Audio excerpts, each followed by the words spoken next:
नहमदुहु व नसल्ली अला रसूलिल करीम बिस्मिल्लाहिर रहमानिर रहीम रब्बि इश्रह ली सदरी व यस्सिर ली अमरी वहलुल उक़दतम मिन लिसानी यफ़क़हू क़ौली सदक़ल्लाहुल अज़ीम। मौजूद ख़वातीन व हज़रात, ये ज़फ़र अली ख़ान ऑडिटोरियम में एक आपके साथ बात करते हुए गुफ्तगू करते हुए तकरीबन 1 साल का अरसा गुजर रहा है और मुख्तलिफ मौज़ूआत पे हमने गुफ्तगू की है। लेकिन आज जिस मौजू पे आपसे मैं गुफ्तगू करना चाहता हूँ वो अगला हफ्ता है जो पाकिस्तान के अंदर बहुत ही अहमियत का हामिल है। अनवरी बहुत मशहूर शायर हैं और वो वहाँ के ईरान के थे। उनका एक शेर बड़ा ज़बरदस्त है, फारसी का है, लेकिन मैं उसको तर्जुमा सुनाता हूँ कि आसमान से जो भी बला उतरती है सबसे पहले ढूंढती है कि अनवरी का घर किधर है।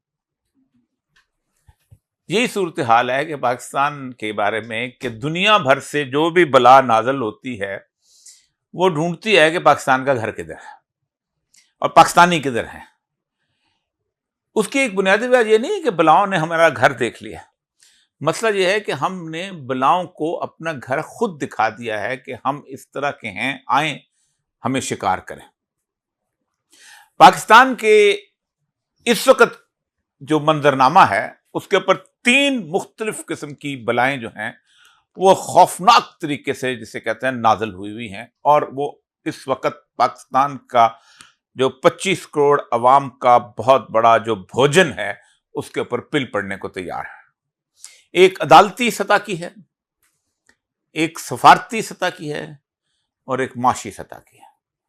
और तीनों सतहों में यूं लगता है कि जैसे हम मुकम्मल तौर पर फेल हो चुके हैं। मेरे हाथ में 2 केस हैं।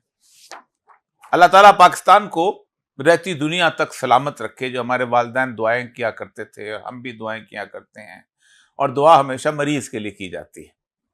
सेहतमंद आदमी को कोई नहीं कहता कि अल्लाह ताला तुम्हें सेहत दे, मरीज को कहता है यार अल्लाह ताला तुम्हें इतनी सेहत दे कि तुम रहती दुनिया तक सलामत रहो। पाकिस्तान एक ऐसा मरीज है जो इस वक्त इनक्यूबेटर में है। मेरे सामने ये 2 केस हैं। एक 13 जनवरी का काजी फाइज ईसा साहब का फैसला है जिसमें 13 जनवरी को उन्होंने बल्ले को ले लिया था और एक सियासी पार्टी जो थी उस पर गुज़श्ता तकरीबन 7-8 माह से जो कुछ हो रहा था उसको उन्होंने आगे एक परपेचुएट करके का रास्ता दे दिया था कि अब तुम जो कुछ मर्जी करो। ये सियासी पार्टी अवाम की नज़रों से हमने ओझल कर दी है, अब अवाम जो है भूल भलैयों में घूमते रहेंगे, हम कुछ नहीं कर सकेंगे। और ये फैसला था। दूसरा जो था ये अक्टूबर का फैसला है और ये फैसला है जनवरी का फैसला 9/1/2024 का फैसला। अक्टूबर में केस शुरू हुआ था। ये फैसला है जो मिलिट्री कोर्ट्स जो थी उनको खत्म करने का फैसला किया गया था। ये फैसला तकरीबन कोई 48 सफ़े का है और 48 सफ़े के इस फैसले को लिखने वाले जज जो थे वह justice Ijazul Hasan, justice Munib Akhtar, justice Yahya Afridi, justice Syed Mazhar Ali Akbar Naqvi और जस्टिस आयशा मलिक। ये फैसला बहुत खूबसूरत फैसला है। इस फैसले के बाद हुआ ये कि ये मैंने खुद इसकी प्रोसीडिंग आखिरी दिन की देखी है और मैं समझता हूं कि ये पाकिस्तान की तारीख में जब कभी मशल रोशन होगी कि किन जजों ने पाकिस्तान की तारीख के अंदर एक शानदार किस्म के फैसले लिखे थे तो ये फैसला भी होगा। क्योंकि बुनियादी तौर पर जज की पहचान उस वक्त लगती है कि जब वो एस्टेब्लिशमेंट के साथ और अवाम के साथ उसके सामने फैसला करना पड़े तो वो वाकई हक पर फैसला करे। और ये फैसला जो है शुरू में 4 लोगों ने लिखा था, साथ उसने जस्टिस याया आफरीदी साहब ने बाद में उसके अंदर एक अपना नोट भी लिखा है, लेकिन उसकी आगाज का मैं बता दूं, सुनिएगा। Lord Atkin, in one of the most well-known speeches, a famous dissent instantly recognizable, said that in England, even amid the clash of arms, the laws were not silent, that they spoke the same language in peace and in war. कि बरतानिया का कमाल ये है कि जंग के दौरान भी कानून खामोश नहीं हुए थे और वो ऐसे ही बोलते रहे थे कि जैसे वो अमन के दिनों में बोलते थे। और फिर उसके बाद उन्होंने पाकिस्तान के अंदर ऑफिशियल सीक्रेट एक्ट और आर्मी एक्ट और आर्मी मैनुअल जितने भी थे उनका पूरा जायजा लिया और उस जायजा लेने के बाद ये 3 बातें की। It is hereby declared that Mr. Justice Ejazul Hasan, Mr. Justice Munib Akhtar, Mr. Justice Sayyid Mazhar Ali Akbar Naqvi, and Mrs. Justice Aisha Malik, that Clause D of the subsection 1 of the Section 2 of the Pakistan Army Act 1952, in both of its subclauses 1 and 2, and Section 4 of the Section 59 of the said Act, are ultra vires the Constitution and of no legal effect. कि कानून ये जो शिकें हैं जिसके तहत वो army के लोग जो हैं सिविलियन को ट्राई करते हैं, ये एक तो आइन के खिलाफ हैं और इनकी कोई हैसियत नहीं। और यूं उन्होंने 1952 से लेके अब तक जितने भी केसेस हुए थे आर्मी एक्ट के तहत वो उन्होंने नल एंड वाइड करा दिए। कमाल की बात यह है कि 1952 वो साल है जब मोहम्मद अयूब खान, जिसके बारे में अमेरिकन नेवी की रिपोर्ट कहती है कि 6 फुट 2 इंच कद का खूबसूरत इंसान, अमरीकियों की तरह का अमरीकी है और अमरीकियों से मोहब्बत करता है और ओढ़ना बिछोना उसका अमरीका है और अमरीका के बारे में उसकी जुग्राफिया तक जो है वो इतना मजबूत है कि शायद बाद अमरीकियों को भी ना पता हो। 52 में उसको आर्मी चीफ बनाया गया था, मेजर जनरल को, और उसके ऊपर उसको 7 दिन के अंदर प्रमोट करके फिर लेफ्टिनेंट जनरल फिर आगे। अगला उन्होंने कहा, without prejudice to the generality of the foregoing, the trials of the civilians and accused persons being around 103 persons who are identified in the list provided to the court by the London Attorney General for Pakistan by way of CMA फलां फलां फलां फलां, उन्होंने ये कहा है कि who are now or may at any time similarly placed in relation to the event arising from the 9th May, 10th May, the tried criminal court। उन्होंने कहा कि ये जो 103 लोग जो हैं ये इस वक्त पाकिस्तान की फौज के जेर साया इस वक्त ट्रायल ले रहे हैं, इन ट्रायल के अंदर इनको वापस भेज दिया जाए और कहाँ ले किया जाए, वहाँ पर इनको आम अदालतों के अंदर पेश किया जाए। ये पाकिस्तान का लॉ है। उसकी बुनियादी वजह यह थी कि 1923 में ये आया है एक्ट जो है इसका वो वाला secret act 1923, the official secret act. और ऑफिशियल सीक्रेट एक्ट जो है 1923, इसके ऊपर सिर्फ मोहर है पाकिस्तान की। इसकी जगह मोहर उतार के आप ताजे बरतानिया की मोहर लगा दें तो इस एक्ट में और अब तक के एक्ट में कोई फर्क नहीं पड़ता। ये पाकिस्तान का पहला फैसला है कि जिसके अंदर उन्होंने एक कमाल का 2 पेजेस जो हैं बाकायदा तस्वीर के साथ लगाए। मैं आप हैरान होंगे उन पेजेस को देख के कि ये उन्होंने कर क्या दिया है। और ये फैसले के अंदर आप देखें कि लगे रहेंगे, manual of Indian military laws 1937 corrected up to March 1951। यानी इंडियन मिलिट्री लॉ है और 51 में भी इंडियन ही मिलिट्री लॉ है जिसको करेक्ट किया गया है।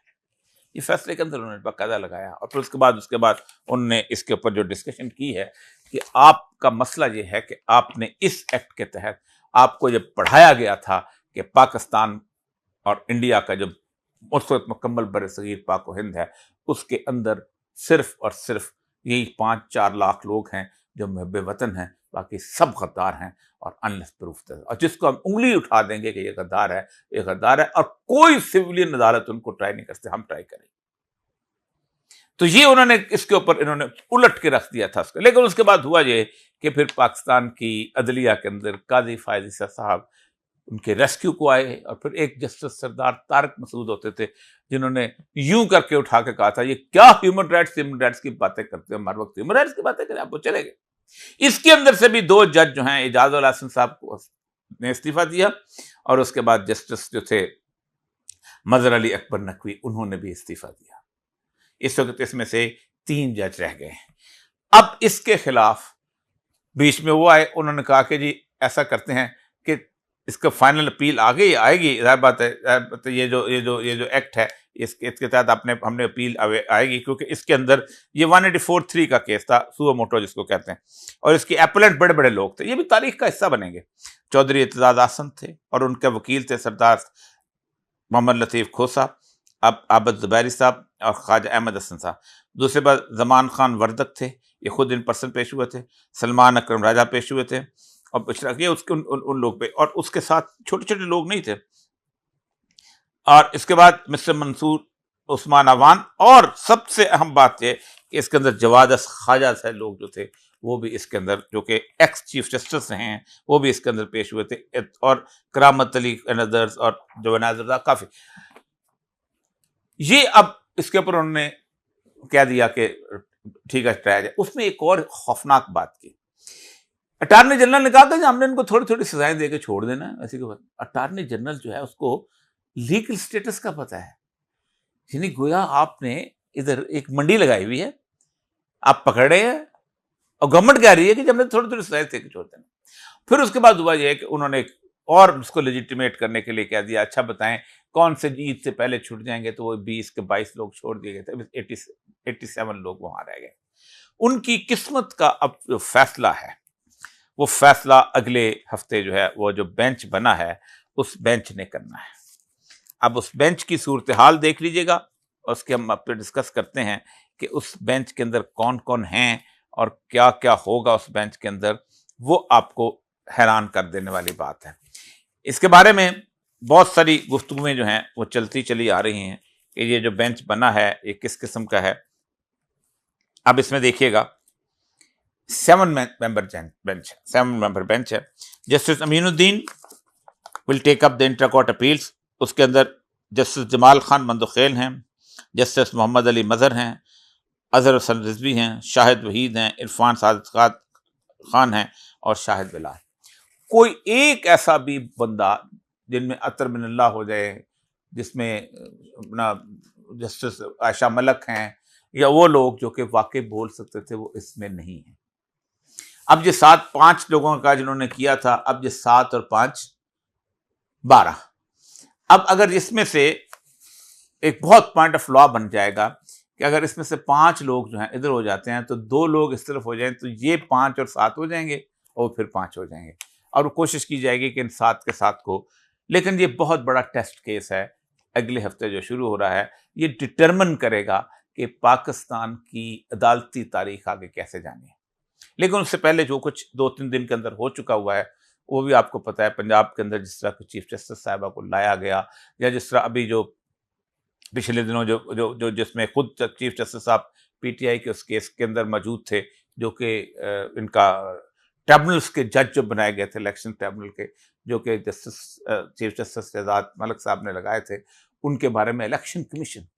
आप सोचें कि मैं हैरान होता हूं पाकिस्तान के अंदर कि मैं सेशन जज हूं, फॉर एग्जाम्पल, मैं एक फैसला करता हूं तो एग्रीड पार्टी जाए ना, बल्ले का निशान छीनने का फैसला इलेक्शन कमीशन ने किया, दोनों को सुन के किया ना, और जाके फिर अपील भी जाके कौन करता है, वही अपना क्या नाम है, इलेक्शन कमीशन करता है।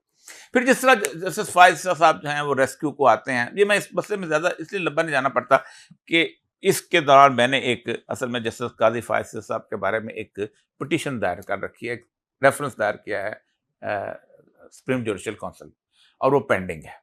उस सुप्रीम जुडिशल काउंसिल के जो मेरा रेफरेंस है उसके अंदर मैंने एक जस्टिस फायज़ साहब ने खत लिखा था अपने इस बल्ले के केस के बारे में, उसको ये जो है ब्रिटिश हाई कमिश्नर को, और उस खत में उन्होंने कहा था कि आपने जनाब मेरे बारे में जो तबसरा किया है आसमा जहांगीर कॉन्फ्रेंस में, ये तबसरा बेसिकली गलत है, फिर केस मेरा बिल्कुल ठीक है, और ये।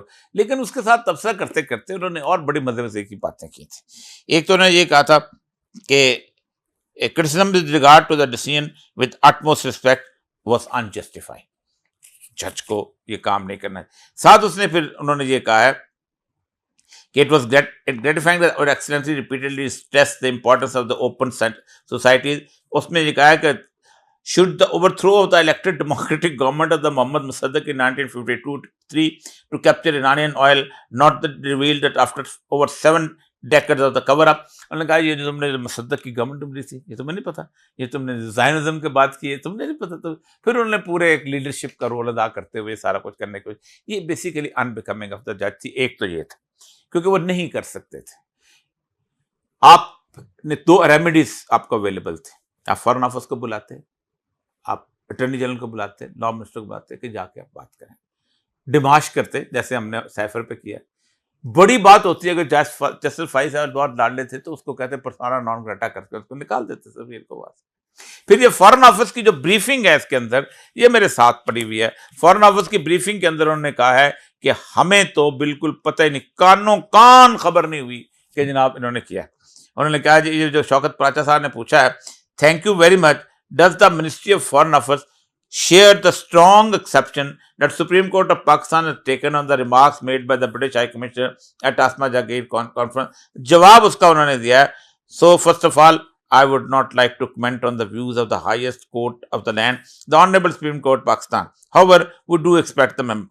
Thank you very much. आगे उन्होंने कहा, मैं उसने आगे सवाल पूछा कि तुमने उनसे पूछ के तो नहीं किया, तो उन्होंने कहा I am not aware of the advice of the Ministry of Foreign Affairs. एक तो ये था कि उनको ये करते, दूसरा ये था कि आप ये जो है उनको बुला के अपने उसमें कर लेते, और दूसरा ये था कि आप अस्मा जहांगीर कॉन्फ्रेंस के जो ऑर्गेनाइजर्स को बुलाते हो, कहते कि तुमने इस सफीर को बुलाया कैसे जो यहाँ बोल रही थी, और उनको लेकिन उनको कैसे करेंगे, और तो उनका इलेक्ट्रल कॉलेज रहा है एक तवील अरसे तक, उसी की बुनियाद पे तो आज तक वो चढ़ते दौड़ते हैं।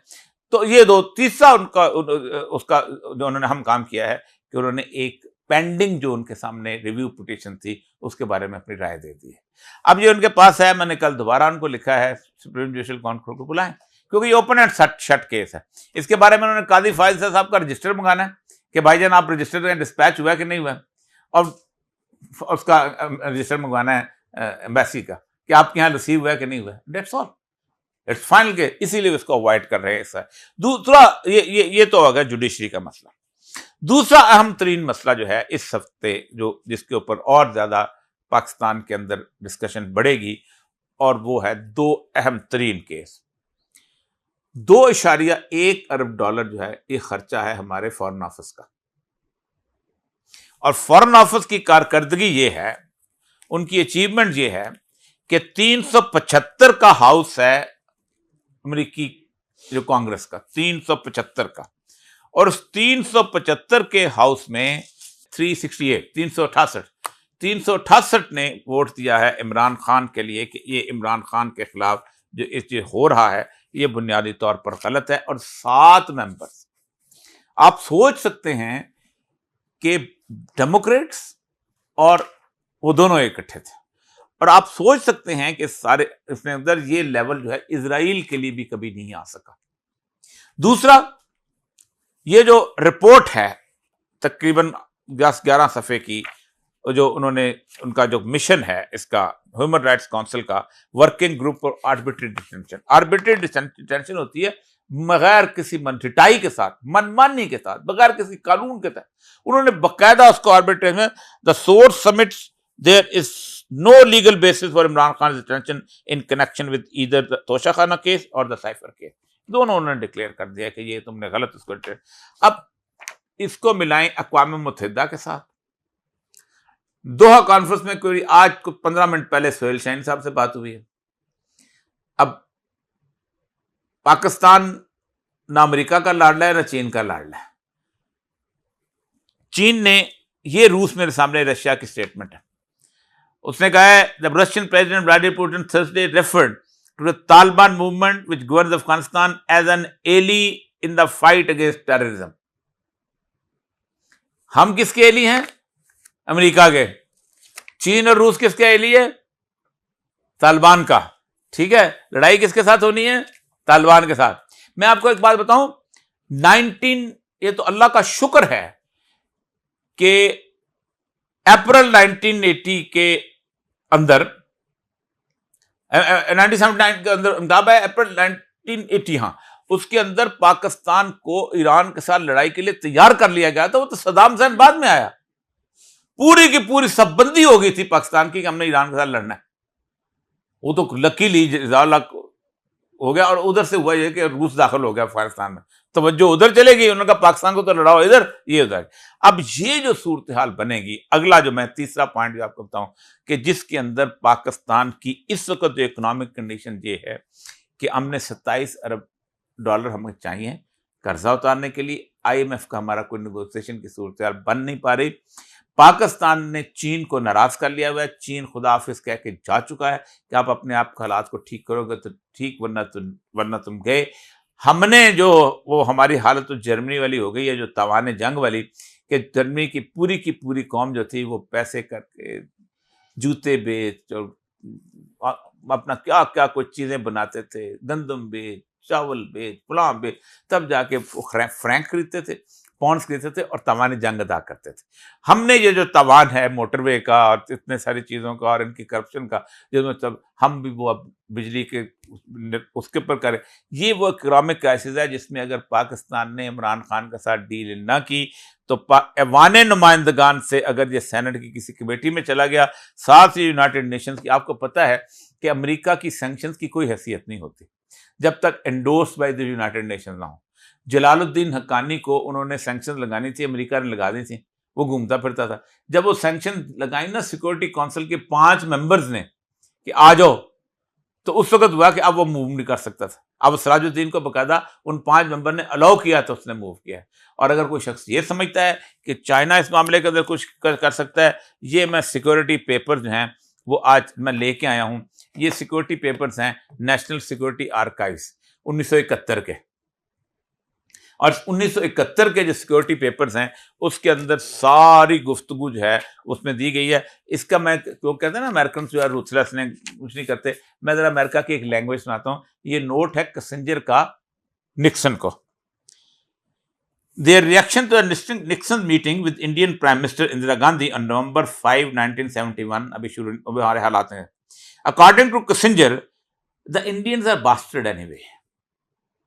They are they're starting a war there, while Gandhi was a bitch.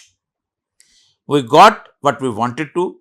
She will never be able to go home and say that the United States didn't give her a warm reception, and therefore, in despair, she got to go to war.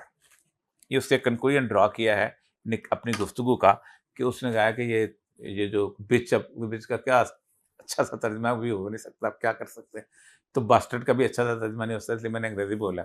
तो उन्होंने इसके आगे उन्होंने China का जो role के ऊपर पूरा एक चैप्टर है, ये पूरे उनके सिक्योरिटी पेपर्स हैं जो कि 2002 में रिलीज हुए। उन्होंने कहा चाइना को हमने लिखा कि तुम बड़ी दोस्ती वोस्ती है तुम्हारी, हमने से भी तुम्हारी दोस्ती कराई है, तो तुम एटलीस्ट कम से कम अपनी फोर्सेस आसाम में और उस इलाके में लगा दो ताकि इंडियन फोर्सेस अंदर ना आ सके।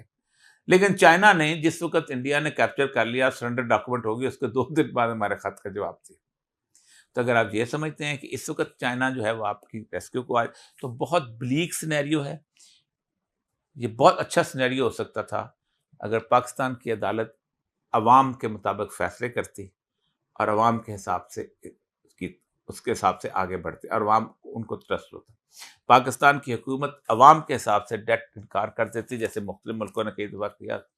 और तीसरी बात ये थी कि पाकिस्तान की फ़ौज जो है वो जिस लालच में है, जो मैंने तफसील से पिछले हफ्ते कहा था कि एक बहुत बड़े ऑपरेशन के चक्कर में है और उसके लिए ऑल पार्टीज कॉन्फ्रेंस बुलाई जा रही है और वो पैसा सिर्फ उन्होंने खा लेना है। अगर ये तीनों लोग ये काम ना करते तो मुझे कोई मुस्तकबिल अच्छा नज़र आ सकता था, लेकिन मुझे नहीं लगता कि अगले हफ्ते क्या होगा। ऐसी सूरत हाल में मुझे कुरान की वो आयत सामने आती है कि जब हम किसी बस्ती पर अपना मुकम्मल तौर पर फैसला कर देते हैं उसके बारे में, तो फिर होता ये है कि हम उसके ताकतवर लोगों को हुक्म देते हैं कि वो नाफरमानियां करें, और जब वो करने लगते हैं तो हमारा फैसला पक्का हो जाता है। मुझे लगता है कि ऐसे जैसे ताकतवर लोगों के दिमाग में ये खन्नास भरती है, क्योंकि ज़ाहिर बात है इस काबिल पर चले हुए थे, अब उनको अकल होश ख़त्म हो गई। तो फिर जो रिएक्शन है जिस तरह का नज़र आ रहा है, और इन बारिश के दिनों में जो कुछ है, अल्लाह ताला उस वक्त से हमें महफूज है। अभी आपने 1952 का आपने जिक्र किया आपने, असूली तौर पे देखा जाए तो ये तो 1952 का एक बर्मा है ये, ठीक है सर। अगर ये उस तरह का बर्मा है तो यहाँ पे लाइक ये सारा मतलब ये जो तमाशा है, ये तमाम 50 चैनलों पे रोज आके लोग इतना कुछ बोलना, ये अदलिया के फैसले, जमहूरियत और ये इलेक्शंस और ये सारा का सारा, इसके पीछे ये 24 करोड़ अवाम को लगा के, like I just want to ask you, यानी कि इसराइल में का और पाकिस्तान का बेसिकली अलमिया सेम है।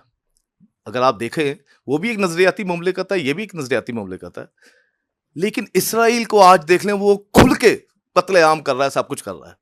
तो पाकिस्तान की जो, मतलब पाकिस्तान के पास, आप लोगों के पास तो टैक्टिकल न्यूक्लियर वेपन्स भी हैं, आप तो एक छोटे से छोटा मर्डर टाउन जो है उसको भी उड़ा सकते हैं, एवरीथिंग।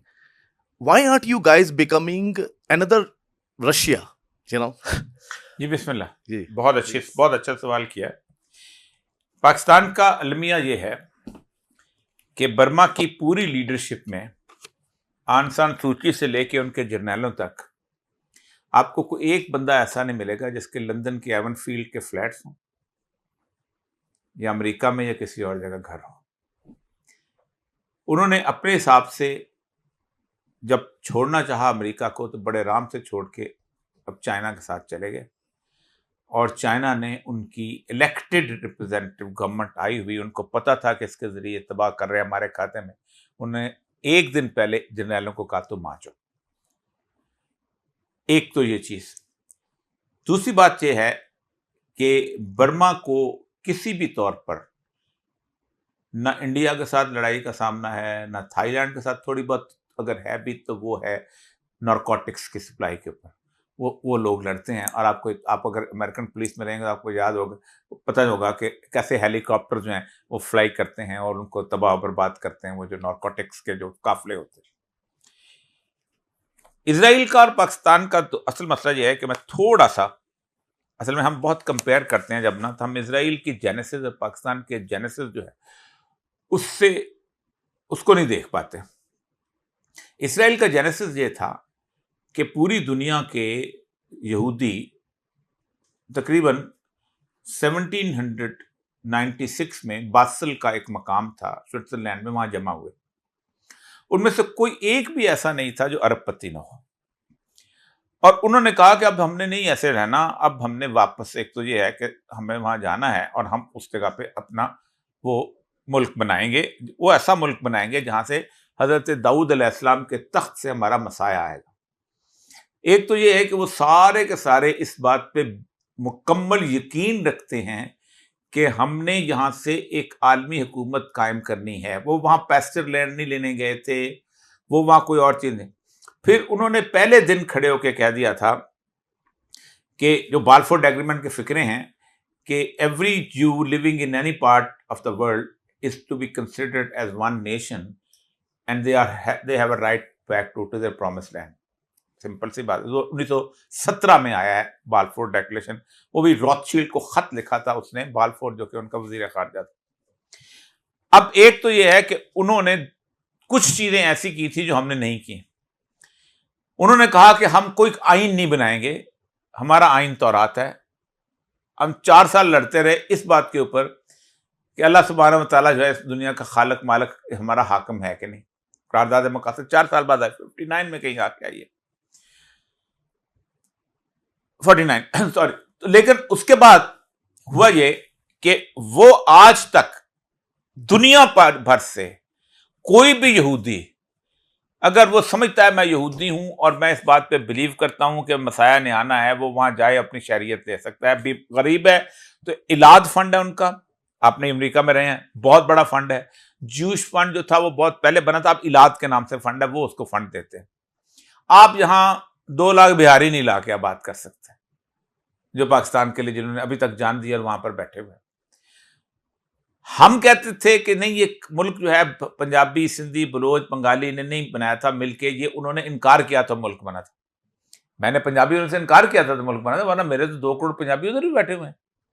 तो एक तो जेनेसिस। दूसरा ये था कि 11 अप्रैल 1909 में 60 बंदों को लेकर रॉथशील्ड पहुंचा था। याफा एक आबादी थी उनकी छोटी सी, जहां पर वो किनू लगाते थे और बेचते थे थोड़े से यहूदी। तो उनको कहा कि तुम साइड के टीले खरीद लो। उसने टीले वीले खरीद दिए, जिनको एक टीला था जिसको तलबीब कहते थे। तलबीब उस टीले को कहते हैं जिसके नीचे पानी हो, रेत के नीचे। उसने 60 घूंगे थे उसके एक हाथ में, 60 दूसरे हाथ में थे, एक पे नाम लिखे हुए थे, एक पे वो, उनको प्लॉट लॉट किए। 1 साल के अंदर उन्होंने वहां पर 3 काम किए। एक तो मकान बनाए, दूसरा उनकी हिब्रानी जुबान खत्म हो चुकी थी। इब्रानी जुबान जो है यहूदी कोई नहीं बोलता था, यदिश बोलते थे। उन्होंने कहा खबरदार, यहां पहले इब्रानी का इंस्टीट्यूट बनेगा। मरी हुई जुबान जिसके अंदर बाइबल भी नहीं मिलती उसको जिंदा किया। आप यहां अरबी कहें जी हम अरबी कल से बोलना शुरू करेंगे, आप तो यहां उर्दू नहीं बुलवा सके, अरबी तो बड़ी दूर की बात है। उन्होंने जिंदा किया। फिर उसके बाद उन्होंने कहा एक सिनेगॉग बनाया कि सिनेगॉग होगा, और बाकी तो वो एक तो वो, अब फिर हर यहूदी को आता जो आएगा वो अपने 5 अपने साथ जो छोटे से लेवल के यहूदी हैं उनको आर्म ट्रेंड करके लाएगा। और 1948 तक उन्होंने पूरा इलाका उन्होंने भर लिया हुआ था। एक तो ये था कि इसराइल के, दूसरा ये था कि वो 1492 1492 में द ज्यूइश ज्यूरी जो होती है, जो बड़े उनके लेवल के लोग हैं, उन्होंने कहा था कि ये हमारा टाइम आ गया है टू रूल द वर्ल्ड। क्योंकि हमने 4 ब्लड मून थ्योरी है, जब 4 दफा फुल मून यानी ग्रहण लगे तो हमारे यहां होता है ट्रेजेडी देन ट्रायम्फ। हमारे यहाँ पहले ट्रेजेडी होती है फिर ट्रायम्फ होता है, तो अब आ गया है। तो उन्होंने कहा कि 1492 में इजाबेला फर्डिनेंड आई थी, उनको मारा वारा लेकर अमेरिका दरियाफ्त हो गया। तो एवरी जू ने उन्होंने डिसाइड किया every Jew should go to America because land of opportunity for Jews, क्योंकि वो कहते थे कि यहाँ अब आप देखें दोनों तरह के ज्यूज गए हैं, जायनिस्ट भी गए हैं और ब्रुकलिन वाले ज्यूज भी गए हैं जो जायनिज्म के खिलाफ हैं, जो जुलूस निकालते हैं इजराइल के खिलाफ। वो कहते हैं नहीं, मसाया जब आएगा तो हम देखा जाएगा। जैसे हमारे यहाँ अहले तशय्यो में 2 तरह के तबके हैं। एक वो हैं जो कहते हैं इमाम मेहदी आएंगे तो देख लेंगे, हम आराम करो, मजा करो, चिल करो। एक इमाम ख़ुमैनी वाले हैं कि नहीं, ईरान बनाओ, खुमैनी के लिए इमाम मेहदी की तैयारी करो। दोनों तरह के लोग, वहां भी जूस करते भी दोनों तरह के लोग हैं। तो असल मसला ये है कि एक तो ये वो अब उनकी पॉलिसी पे no American president can win without Jew media and Jew money. Hillary Clinton, आप वहां के रहने वाले हैं, हेली क्लिंटन जो थी जिस वक्त उसने कहा था कि जो बिल क्लिंटन के खिलाफ साजिश हुई है, it's a right wing conspiracy against us. तो right wing is a soft word for the Jews. तो आपको पता है कि उसको बनियल बाद में वर्ल्ड जूरी में जाके माफी मांगना पड़ी थी, तब वो सेनेटर का इलेक्शन लड़ सकी थी न्यूयॉर्क से, वरना उसको कहा खबरदार तेरे क्लिंटन की भी और तेरे ऐसी उसकी तैसी की तैसी। तो एक तो ये उन्होंने वहां पर कहा, और ये कुरान पढ़ा हुआ है, कुरान कहता है ये कभी बरसदार नहीं कहेंगे हब्लम मिनल्लाह व हब्लम मिनन्नास, या तो ये अल्लाह के साथ लग जाए तो गालिब आ जाएगा बनी से, या इंसान इनको लेके आएंगे on their own. Jews can not be successful. ये कुरान के लफ्ज हैं और कहीं नहीं रहे। 2000 साल तक कुत्ते की जिंदगी गुजारी है। मिलान से निकाले गए, टस्कनी से निकाले गए, रशिया से निकाले गए, इटली से कौन कौन सी जगहों से, और कुत्ते की तरह 200 साल तक से इनको कहा था तुम इंसानों वाले नाम ना रखो। कोई डॉग रखता था, कोई ब्लैक स्मिथ रखता था, कोई गोल्ड स्मिथ रखता था, कोई कुक रखता था, इस तरह के नाम रखते थे। कोई डिक रखता था। अब डिक जो है आपको सोचे ये नाम रखने वाला जो कोई रखा जाता। लेकिन ये पाकिस्तान का मसला ये है कि हमने हमारी सजा पता क्यों है, उनको जो है उनको जो है सजा इसलिए नहीं कि उनके लिए सजा मुकर्रर है, कुरान को मैं बहस में नहीं पढ़ना चाहता। हमारी सजा ये कि हमने खित्ता अर्जी लिया था, हमने किया खिलवाड़ उसके साथ। हमने दुनिया में हर मुल्क के बाद उसके कौम की तख्ती, मेरे बार थी अल्लाह की तख्ती, हमने मस्जिद में गांड डाला। तो हमारे साथ तो ये होना था और हमारे साथ तो होगा। तो ये असल बुनियादी तौर पर वजह हमारी ये है, हमारा मसला असल में ये, और यही वजह है कि अल्लाह खींच खा। जब मुझे लगता ये है तो मैं कल भी कहता हूं, हर जगह कहता हूं कि 8 फरवरी वो वाटरशेड है कि जिसमें इस कौम ने अल्लाह को बता दिया कि अल्लाह कायजी फायजी साथ जो मर्जी कर ले, बल्ले का निशान ले ले। पूरे 9 फरवरी आप सोचें, मैं कल 2 DIG से मिला हूं, उन्होंने अपनी पोस्टिंग करवाई है। तो मैंने कहा तुम लोग क्यों पोस्ट, मैं नहीं बताना चाहता उनका आइडेंटिटी बेचारे। उन्होंने कहा दोनों ने कहा कि मेरे सामने 2 वाक़यात कि जब PTI के लड़कों और लड़कियों को घरों से उठाते थे तो भाई के सामने बहन को नंगा कर देते थे। ये जब कहानियां खुलेंगी ना, 103 लोग जब बाहर आएंगे, उसके बावजूद इस कौम ने बताया कि हम क्या हैं। और मैं आज भी कहता हूं, इस कौम ने खामोशी से बता दिया है कि हम क्या हैं। इस कौम को गुस्से में मत ले आओ। ये गुस्से में आ गई तुम फ्रेंच रेवोल्यूशन को भूल जाओगे, तुम ईरानियन रेवोल्यूशन को भूल जाओगे। उसकी एक वजह है, ईरानियन बड़ी खामोश किस्म की कौम थी, आज भी है, फ्रेंच बड़ी खामोश किस्म की मरंज कौम है। इसके बारे में जैलम खान था हमारे दोस्त जो चेचनिया के थे, हमने पूछा आप पाकिस्तान आए थे अब कैसा लगा? कहता ये कौम मैं पूरा अमेरिका फतह कर लूं, पूरा यूरोप फतह क्यों? कहता अजीब कौम है, इतनी एनर्जी, पूरी बस खाली है, छत के ऊपर सफर कर रहे हैं। अजीबोगरीब लोग हैं, कुत्ता सोया हुआ ठुड्डा मार के गुजर रहे हैं उसको। कहते ये को कौम है, ये इतनी एनर्जी, ये तो बम है ये कौम। तो कौम को मत करो इस लेवल पे लेके आओ, ये 13 फरवरी के फैसले और ये वो, तो ये असल मसला है। आजकल ज़माने में भी बड़े बड़ी अच्छी एग्जांपल्स हैं कि जिन लोगों पे इस तरह का कोई भी स्पॉट होता है और वो बड़ी अच्छी जगह पे लीड कर रहे होते हैं, अपने ओहदों पे होते हैं, इंस्टीट्यूशंस में होते हैं, वो मॉरली खुद ही रिज़ाइन करके अपनी गलती को भी एक्सेप्ट करते हैं और ऑनरेबली आते हैं। अगर कोई ओहदेदार इस ऑप्शन पे नहीं जा रहा तो वो आपकी ये वाली प्रोसीडिंग को आगे कैसे जाने दें? देखिए पहली बात इसको ये है कि इसको खत्म करना पड़ेगा, इसे फ्रिवुलस कह के इसको ऑर्डर करके इसको खत्म कर देंगे ज्यादा। तो दो रास्ते और हैं जो काजी फाइज साहब ने खुद ही इख्तियार किए थे।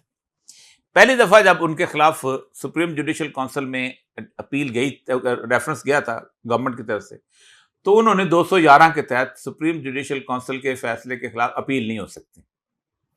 तो लेकिन खलील रमदे साहब ने कहा था कि अगर मलेशियस हो तो आप अपील कर सकते हैं, तो 184(3) के साथ वो अपील में चले गए थे और वहां से उन्होंने रिलीफ ले ली थी, कोई सुप्रीम जुडिशल काउंसिल में तो मिल नहीं रही थी।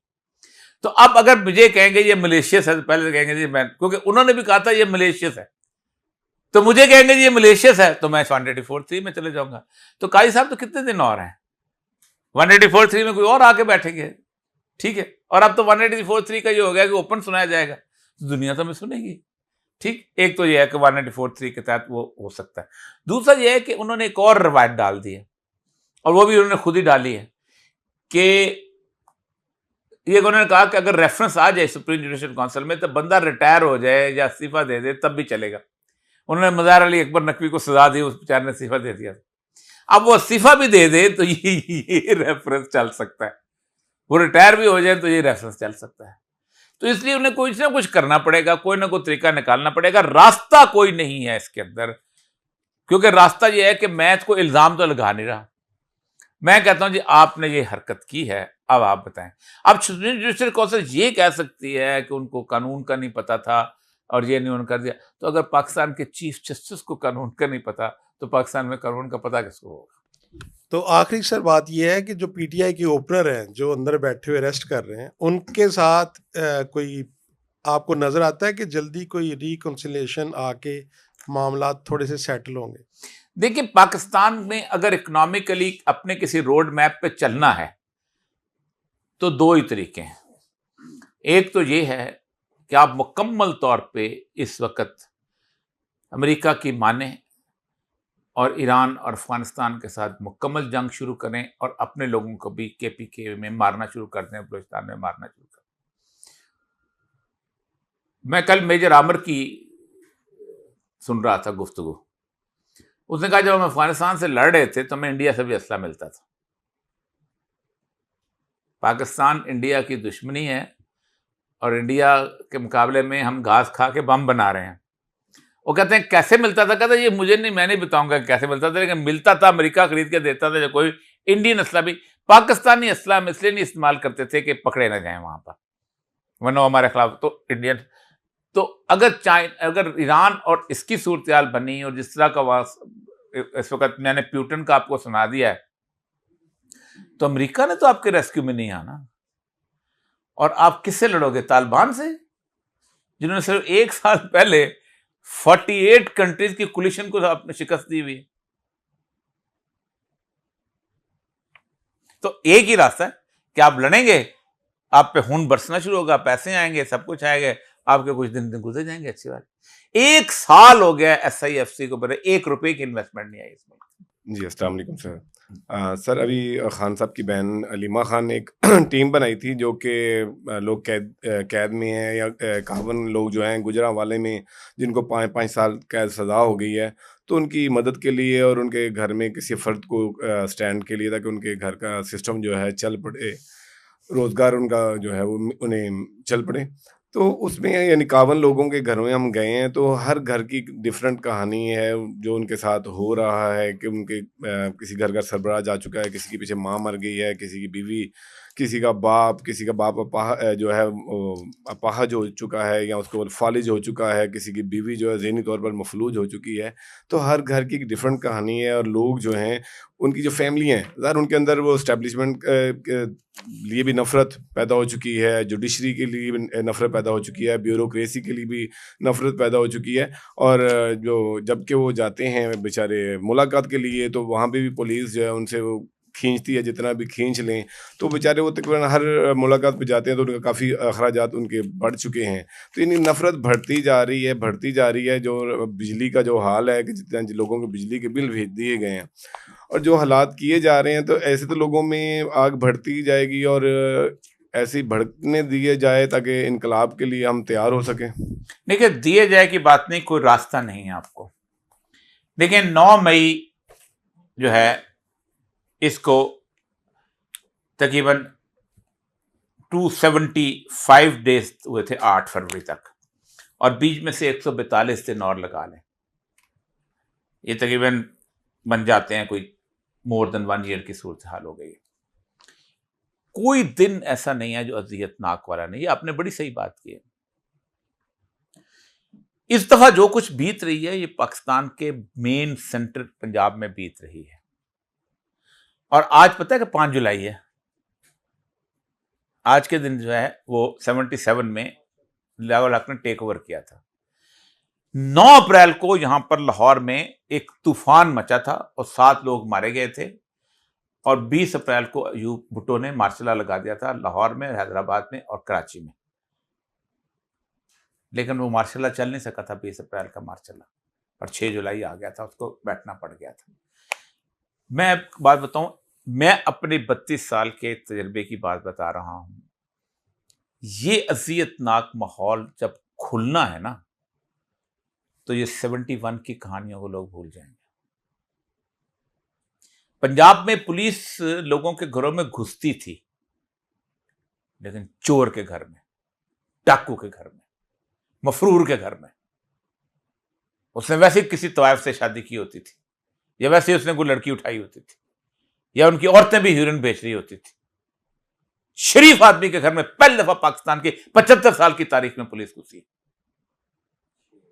इज्जतदार की इज्जत पहली दफा उछाली गई। पहली दफा किसी सियासत में आई हुई औरतों को हाथ डाला गया, first time in the history. पहली दफा पाकिस्तान के अंदर क्या 1400 साल की तारीख के अंदर गलीज तरीन इज्जत केस आया, और तमाम उलमाए कराम जो चुप पर खामोश हैं उसके ऊपर। आप सोचें, अगर उस आदमी का करप्शन की बात होती तो आप करप्शन के केस बनाते, लेकिन नहीं। असल मसला वही है कि असल मसला यह है कि हम पहले कहते थे, आज भी कहते हैं कि तुम्हें अमेरिका ने कहा था इस बंदे के खिलाफ खड़े हो जाओ। अमेरिका उन लोगों में से है कि जिस दिन उसको पता चला ये बंदा पॉपुलर है, तुम्हारा कान गुनगुनोड़ देगा। पिनोशे को उन्होंने पाला पोसा, स्कूल ऑफ अमेरिका में ट्रेनिंग दिलाई, अलंदे के खिलाफ वहां उसकी मिलिट्री कू की, उसने टेक ओवर किया, सियासत के अंदर लेके आए, उसको सेनेटर बनाया, सदर को इम्यूनिटी हुई, लोग दूसरी पार्टी के साथ आ गए, वो भाग के अमेरिका चला गया। उसने कहा हम तुम्हें नहीं रख सकते, हम तुम्हें ऐसा करते हैं इंग्लैंड में ठहराते हैं, इंग्लैंड में बिठा दिया उसको। लोगों ने कहा ऐसी तैसी अमेरिका को हम घुसने नहीं देंगे। कान से पकड़ के पिनोशे को वाले क्या, ये लो सजा दो, आप लाडले अमेरिका के। मार्कोस को उन्होंने निकाला, उन्होंने कहा खबरदार, तुम्हारा पैसा वैसा हमने जब्त कर लिया। शाह ईरान ने क्या कुर्बानियां नहीं दी उस बंदे के लिए। उसने पूरी आधी से ज्यादा जो है स्वैक ने उनको तुदा पार्टी के लोगों को मार मार के अशर कर दिया था। 4 लाख के करीब मिसिंग पर्सन थे। बेटा उसका गया, उसने कहा मैं जाके पेरिस में अपना 60 मंजिला बिल्डिंग वो लूं। उसने कहा तुम्हारा दिमाग, पैसे कहां से है तुम्हारे बाप ने लूटा, हम नहीं देते, कब्जा कर लिया। अमेरिका ने उसको अपने मुल्क में पनाह नहीं दी। मिस्र में उसको कहा यहीं रुक जाओ, खबरदार बाहर ना निकलना, लोग तुम्हें गालियां देंगे। 1 साल वहीं अंदर बंद रह के मर गया। किसी को पता फरा कहां रहती है? किसी को पता उसका बेटा कहां रहता है? पिछले तस्वीर आई थी, हीरोइन पी रहा है और किसी जगह बैठा हुआ है। हमने तो 10 दफा कहा है कि यार तुम लोग बात आ जाओ, तुम्हें पता ही नहीं। और आज उनको अमेरिका को पता चल गया। अमेरिका तो पॉपुलर, जिस जगह उसका मफाद हो गधे को बाप बनाते हैं वो लोगों के। 1979 से उन्होंने फैसला कर लिया था कि जिस तरह अमेरिका, हमने ईरान में गलती की थी कि हम पॉपुलर लोगों के खिलाफ हो गए थे और आज हम ईरान में घुस नहीं सकते, हमारी एम्बेसी तक कब्जा कर ली थी, अब नहीं घुसेंगे। अगर किसी को 8 फरवरी के बाद भी होश नहीं आई है ना, तो फिर अल्लाह ताला ने फिर मोहरे लगाएंगे। जमात इस्लामी का एक बहुत रिस्पेक्टफुल कैरेक्टर समझा जाता है जमात इस्लामी को, और उनका एक तारीख़ भी है काफ़ी बाकी सियासी जमातों के मुकाबले में। उनकी मज़ाहमत की भी, उनकी तरबियत की भी, जो वो अपने कारकुनान की तरबियत भी करते हैं। तो अब मेरा ख़्याल है कि इतने साल तो हो गए जमात इस्लामी को भी कि उनके काफ़ी तरबियत याफ्ता कारकुनान होंगे। लेकिन ये जो आपने भी सारी पिक्चर खींची है पाकिस्तान की, जो कि हम सबको पता भी है, इसमें जमात इस्लामी के वो तमाम तरबियत याफ्ता जो लोग हैं, उनकी खामोशी को आप कैसे देखते हैं? क्या उनकी तरबियत में कोई कमी है, या उनकी तरबियत ही इस तरह की थी कि वक्त पड़ने पर वो सब लोग खामोश हो जाएं? और दूसरी बात ये कि ये जो अदालत में तमाम जमातों ने फॉर्म 47 जमा करवाए हैं, इसमें सिर्फ जमात इस्लामी ने जो नहीं करवाए हैं, इस अमर को आप कैसे देखते हैं और इसके बारे में क्या? 45 जी 45 सॉरी। देखें, पहली बात तो है, मैं वली खान के बारे में हबीब जालब का एक फिक्रा सुनाता हूँ। हमने उससे पूछा कि वली खान साहब आपके दोस्त थे। हुआ यह था कि हबीब जालब का बेटा फौत हो गया, तो जालब साहब हमारे पास टी हाउस में बैठते थे, तो मैं बलूचिस्तान से आया हुआ था। तो उन्होंने कहा जी बजिंजो साहब को मेरा गिला पहुंचाना, आप बड़े लोग हो, मेरा बेटा फौत हो गया था, एक टेलीफोन कॉल कर लेते। मैं उनका जेल का साथी था, गद्दारी के मुकदमे। तो उससे हमने पूछा वली खान के बारे में। उसने कहा वली खान जो है ये बहुत अच्छा लीडर था, लेकिन 5 जुलाई 1977 के बाद वो फौत हो गया था। जब हैदराबाद जेल से उसको निकाला है तो फिर वो ज़ियाउल हक के साथ मिल गया था। मौलाना मौदूदी के बाद फिर जमात इस्लामी चलती रही मियां फैलों से, लेकिन जमात इस्लामी के पास भी 5 जुलाई 1977 आ गया था। मैं उस वक्त यूनिवर्सिटी में पढ़ता था। सबसे पहला जो इस्तकबाल ज़ियाउल हक का हुआ था वो हुआ था पंजाब यूनिवर्सिटी के ब्लू वाले एडिटोरियम में। लियाकत बलोच उस वक़्त यूनियन के सदर थे, और ज़ियाउल हक जिस वक़्त तकरीर करके इस्लामी इनकलाब की उतरा था, तो तकरीर से पहले उसको बुलाया गया था। वो सिगरेट पी रहा था, तो सिगरेट वो आधा छोड़ गया था, तो सिगरेट को तबर्रक के तौर पर जमीयत के लड़कों ने रख लिया था कि ये उस इनकलाब लाने वाले का तबर्रक है। तो मुझे अच्छी तरह याद है।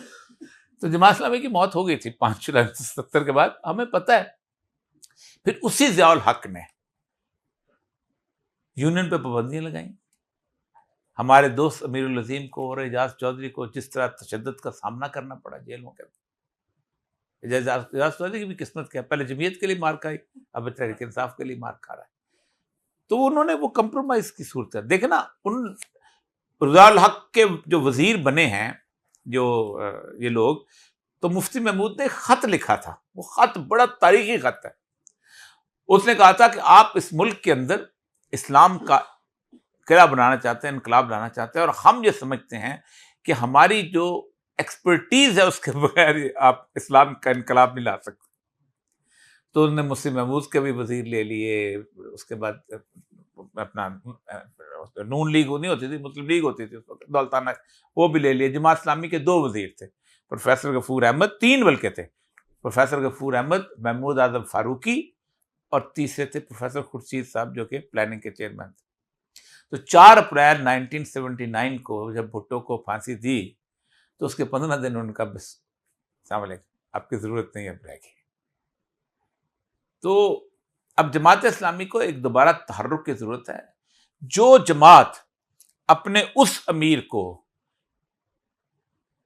एक पूरी कुव्वत के साथ निकाल दे, जो ये नारा लगाए कि तुम्हें जिहाद बिल कताल करना चाहिए था, उससे आप क्या तवक्को रख सकते हैं। अल्लाह ताला करोड़ों रहमतें नाज़िल करे मुनव्वर हसन साहब की बरकत में। सर, अभी जो बजट पेश हुआ है, इसमें मराद याफ्ता तबके को मज़ीद मराद दी गई हैं, और जबकि आवाम पर जो टैक्सेस लागू किए गए हैं और इसी तरीके से जो हालिया महंगाई है, क्या ये आवाम को जो उन्होंने 8 फरवरी को फैसला दिया था ये उसकी सज़ा तो नहीं दी जा रही?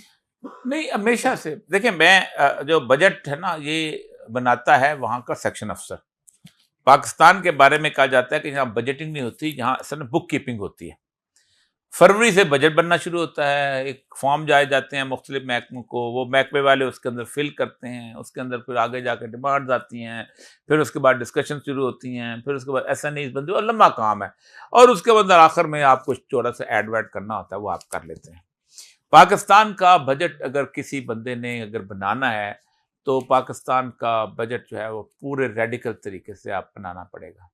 पाकिस्तान के बजट में इतने खांचे हैं कि ये मुल्क बड़ी आसानी से ठीक हो सकता है। पाकिस्तान के अंदर अगर बेचने को कुछ चीज़ें मैं बताता हूँ, अगर वो बेच दी जाएँ तो पाकिस्तान का कर्जा उतर जाता है। पाकिस्तान में तकरीबन 100 सवा 100 के करीब 120 के 22 डिस्ट्रिक्ट हैं। 34 एकड़ के डिप्टी कमिश्नर के घर हैं, और इतने ही जनाब SP के या RPO के घर हैं, वो बेच दिए जाएँ। पाकिस्तान के अंदर को 50 के करीब कमिश्नर्स हैं, उनके घर बेच दिए जाएँ। आपका अकेला GOR1 Lahore, GOR Karachi, GOR अपना उसका जो है वो बेच दिया जाए, आपका मसला नहीं। आपके 48 कंटोनमेंट हैं, और 48 कंटोनमेंट के अंदर 172 जर्नल्स हैं। यानी कितने हो गए फी कंटोनमेंट, कितने जनरल हो गए? उनके घर बेच दिए जाएं, उनको कहा जाए कि ठीक है, छोटे घरों में रहो आप जाके। आपका प्राइमरी असल जर जो है, आप क्यों एयरपोर्ट बेचते हो? आप क्यों मोटरवे बेचते हो? ये क्यों नहीं बेचते हो?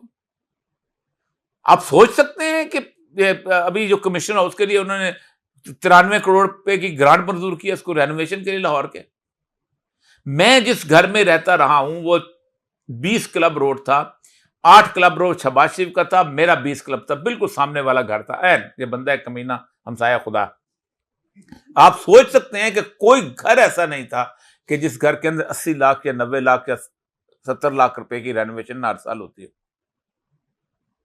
मेरे घर में गनमैन भी नहीं था, गनमैन रख नहीं सकता, कोई आई नहीं, कानून ही नहीं है। जितने 2 नंबर ही काम होता है, पीएन होता है उसको गनमैन बनाया होता है, नौकरी उसकी पीएन की चल रही होती है, नौकरी उसकी दफ्तरी की चल रही होती है। सरकार में तो कोई एक भी आपके घर के अंदर ना कुक अलाउड है। मेरा कुक अपना था, मेरा ड्राइवर अपना था। तो असल मसला ये नहीं है, मसला ये है कि आप बेचने पे आते नहीं। 52 फैक्ट्रीज हैं उसकी पाकिस्तान आर्मी की, 52 एस्टेब्लिशमेंट्स हैं। आप मीरपुर में थैलो बेचो ना, आप नून शुगर मिल बेचो, नूरपुर बटर बेचो ना, क्यों नहीं बिकती ये चीजें?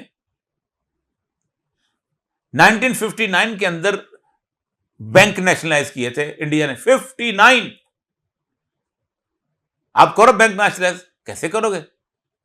आपने पाकिस्तान के अंदर अगर 130 अरब उधर का है ना बाहर का कर्जा डॉलर, तो अंदर का 160 अरब के करीब डॉलर के करीब कर्जा है जो आपने इन बैंकों से लिया। मेरा और आपका पैसा है, आपका एक दिन में खत्म हो जाएगा वो कर्जा, क्योंकि जाहिर बात है जब गवर्नमेंट के बैंक हो जाएंगे तो आपको वो सब्सिडी देंगे। आप वैसे आप उसको थोड़ा सा भी सूद करके 25 से, जो सूद तो होने चाहिए, लेकिन 25-30% की 2% सूद करके चला लेंगे। लेकिन आपने तो 25-22% सूद देना मियां मंशा को। मियां मंशा से आपकी यारी है, वो आपके इलेक्शन लड़ता है, आपके लिए पैसे देता है। इससे मुल्क तो 5 मिनट में ठीक हो जाता है। मैं आपको सच्ची बात बताऊं, कुशन कहते हैं फाइनेंस के अंदर, मैं क्योंकि फाइनेंस में रहा हूं, बजट बनाता रहा हूं। मैं आज कभी बलूचिस्तान का जाएगा, 1991-92 का जो बजट हमने बनाया था, that was the only surplus budget of Balochistan history, जिसके पास हमारे पास बलूचिस्तान में पैसे ज्यादा थे, अखराजात कम थे हमारे। उठा के देख लीजिएगा। और हुआ क्या था, मुझे उन्होंने डिप्टी कमिश्नर लगा दिया कि जाओ तुम डिप्टी कमिश्नर लगो, और वो सारे का सारा जो सरप्लस दिया था वो पुजारोज खरीद, और ये खरीद, वो खरीद। तो असल मसला यही है कि ये आप ये गाड़ियां जो खरीद रहे हैं, सब कुछ कर रहे हैं, क्या कर रहे हैं? यही तो कर रहे हैं। आपने फौज का बजट बढ़ा दिया, आपने फौज की पेंशन बढ़ा दी, सब कुछ बढ़ा दिया। तो ये इसकी एक वजह है। ये क्यों इनसेंसिटिव है? नवाज शरीफ की दौलत जो है वो जाती मुरा नहीं है, जाती मुरा तो टिप ऑफ द आइसबर्ग है। उसकी सारी फैक्ट्रियां, उसकी सारी चीजें, सारी बाहर, मुल्क से बाहर हैं। जरदारी की जो है वो ये बिलावल हाउस नहीं है, बिलावल हाउस तो ठिकाना है रहने के लिए, और दूसरा उसने रियाद ने बना के दिया हुआ है। जिस मुल्क के अंदर दुबई लीक्स आए और एक एक बंदे की, जहां तक के एक चीफ मिनिस्टर का मसाज पार्लर हो दुबई का, और एफबीआर उनको नोटिस न दे और मुझे नोटिस दे, तो इस मुल्क कुछ नहीं हो सकता। तो मैं तो इस चीज के अंदाज अल्लाह ताला ने मेरे ख्याल में फैसला कर लिया है कि बस ठीक है, let the people face the music, let the people are sitting at the helm, उनको आज पता चले कि अवामी इनकलाब क्या होता है। बड़ी बातें करते हैं ना, जिन्होंने ताने दे दे के इस मुल्क को कहा ये नहीं उठ सकते, ये नहीं उठ सकते, उन्होंने 8 फरवरी दिखा दिया। अब ये नहीं उठते जो है ना, ये उठ के दिखाएंगे आप।